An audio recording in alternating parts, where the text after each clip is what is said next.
मैत्रिणीनो, आज आपण मूग डाळीची पुरणपोळी करत आहोत। त्याच्यासाठी पहा 2 वाटी मुगाची डाळ घेतलेली आहे, स्वच्छ धुतलेली आहे, आपण कुकरात घातलेली आहे, हळद घातलेली आहे, 2 वाटीला 2 वाटी पाणी घातलेलं आहे आणि आपण कुकर लावलेला आहे। इकडे आपण कणिक मळत आहोत। कणिक 3 वाट्या घेतलेली आहे, हळद आहे, याच्यात मीठ घातलेलं आहे आणि थोडीशी साखर घालून कणिक आपण मळून घेतलेली आहे। आता याच्यानंतर पहा आपली डाळ छान अशी शिजलेली आहे। आता ही डाळ आहे ना आपण शिजवून घेत आहोत। याच्यामध्ये गूळ घातलेला आहे, 2 वाटीला 2 वाटी गूळ घालायचा आहे, थोडंसं मीठ आणि वेलची पावडर घालून आपण हे पुरण छान असं शिजवून घेत आहोत। तर पहा गॅसवर ठेवलेलं आहे, पुरण छान पद्धतीनं शिजत आहे। पुरण जे आहे ना हे शिजलेलं आहे।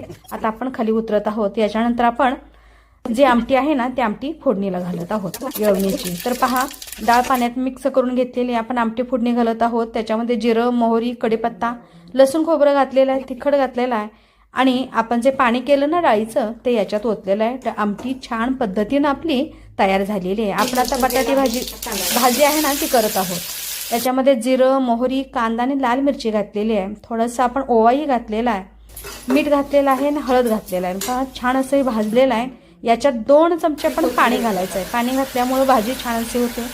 कोथिंबीरही आपण घातलेली आहे आणि हे परतून घेतल्यानंतर आपण याच्यात बटाटा घातलेला आहे। भाजी आणि आमटी तयार आहे। आता आपण पुरण वाटून घेत आहोत। पुरण पेल्याने पटकन वाटलं जातं। पुरण वाटून झालेलं आहे, कणिक ही आपली छान अशी तयार झालेली आहे, तेल लावून मळून घेतलेली आहे। आपण आता पोळ्या लाटत आहोत। तर पहा मी उंडा कशा पद्धतीनं करत आहे। 2 गोळ्या करून घेतलेल्या आहेत, लाटून घेतलेल्या आहे, त्याच्यात पुरण भरलेलं आहे आणि पहा अशा पद्धतीनं पेल्यानं कट केलेला आहे। उंडा आपला छान असा तयार झालेला आहे। आपली पोळी छान अशी पहा ही लाटली जात आहे। आता लाटून झालेली पोळी आपण भाजत आहोत तव्यावर। तर पहा पोळी आपली छान टम्म अशी फुगलेली आहे, म्हणजे सगळ्याच पोळ्या आपल्या टमटमीत अशा फुगलेल्या आहेत, छान अशा झालेल्या आहेत।